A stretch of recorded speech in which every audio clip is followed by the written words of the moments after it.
ចាជំរាបសួរបងប្អូនសូមស្វាគមន៍មកកាន់ Channel YouTube កំពូល Cooking ថ្ងៃនេះខ្ញុំនឹងបង្ហាញបងប្អូនពីរបៀបធ្វើបង្អែមផ្លែឈើបង្អែមផ្លែឈើរបស់យើងនេះយើងធ្វើជាបែបលក្ខណៈបង្អែមគ្រាប់ទទឹមហើយថ្ងៃនេះខ្ញុំប្រើមានត្រាវហើយនិងល្ពៅបងប្អូនយើងកាត់ត្រាវជាដុំតូចៗបងប្អូនត្រាវនេះបងប្អូនកាត់ជាដុំតូចៗហើយយកទៅចំហុយឲ្យឆ្អិនម្ដងសិនក៏បានឬមួយក៏កាត់ហើយបងប្អូនយកមកប្រឡាក់ជាមួយនឹងម្សៅឆាហើយចាំយើងដាក់ស្ងោរក៏បានដែរបងប្អូនប្រើវិធីមួយណាក៏បានដែរហើយត្រាវខ្ញុំកាត់ហើយខ្ញុំក៏ប្រឡាក់ជាមួយនឹងម្សៅឆាហើយម្សៅ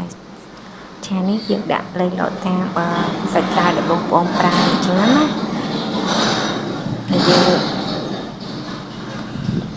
ប្រឡាក់ជាមួយនឹងម្សៅឆាហើយបងប្អូនយកមករែងជាមួយនឹងច្រាញ់ឲ្យធ្លាក់កតិចដុំម្សៅតូចៗចេញណា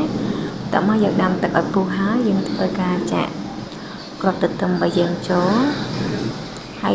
ពេលដែលចាក់ចូលភ្លាមបងប្អូនធ្វើការកូរសិនកុំឲ្យកកនៅបាតឆ្នាំងខ្លាច់ខ្លោចនឹងខាងក្រោមចាយើងរងាស់មួយសន្ទុះគ្រាប់ទទឹមរបស់យើងគឺដាច់ឡើងបែបនេះគឺមានន័យថាចាប់ផ្ដើមឆ្អិនហើយបងប្អូន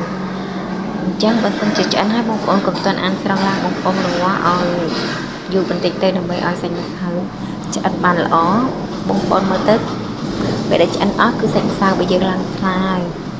អញ្ចឹងយើងស្រង់ដាក់ក្នុងទឹកត្រជាក់របស់យើងទឹកត្រជាក់របស់យើងគឺដាក់មានទឹកកកបងប្អូនដាក់ទឹកកកនៅក្នុងទឹកត្រជាក់យើងធម្មតាមកហើយស្រង់បង្អែមគ្រាប់ទទឹមយើងយកមកដាក់ការធ្វើបែបនេះដើម្បីឲ្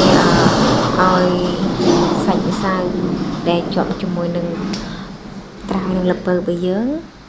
ស្វិតល្អបងប្អូនហើយនេះខ្ទិះដូងដែលខ្ញុំប្រើនៅក្នុងថ្ងៃនេះគឺប្រើ200 ml ស្លឹកតើយមួយសន្លឹកហើយខ្ញុំដាក់អំបិលមួយជីកដែរបងប្អូនដើម្បីឲ្យបង្អែមរបស់យើងគឺកាន់តែមុតហើយខ្ញុំប្រើអំបិលគ្រួទេបងប្អូនមានអំបិលម៉ត់មួយចុងស្លាបព្រាកាហ្វេទៅហើយចាហើយសម្រាប់ស្ករសវិញគឺខ្ញុំប្រើចំនួន1ខាំមកបងប្អូនខ្ញុំប្រើពី100 ក្រាម1ខាំហ្នឹងស្មើនឹង100 ក្រាមបងប្អូនហើយខ្ញុំក៏មានប្រើទឹកស្អាតដែរហើយទឹកស្អាតនេះខ្ញុំប្រហែលជាប្រើ100 ml ដែរបងប្អូនកុំឲ្យតែយើងប្រើខ្ទិះដូងសុទ្ធពេកអញ្ចឹងណាហើយខ្ញុំក៏មានជាសាច់ដូងដែរសាច់ដូងកោបរបស់ខ្ញុំប្រើចំនួន1ផ្លែសាច់ដូងនេះគឺ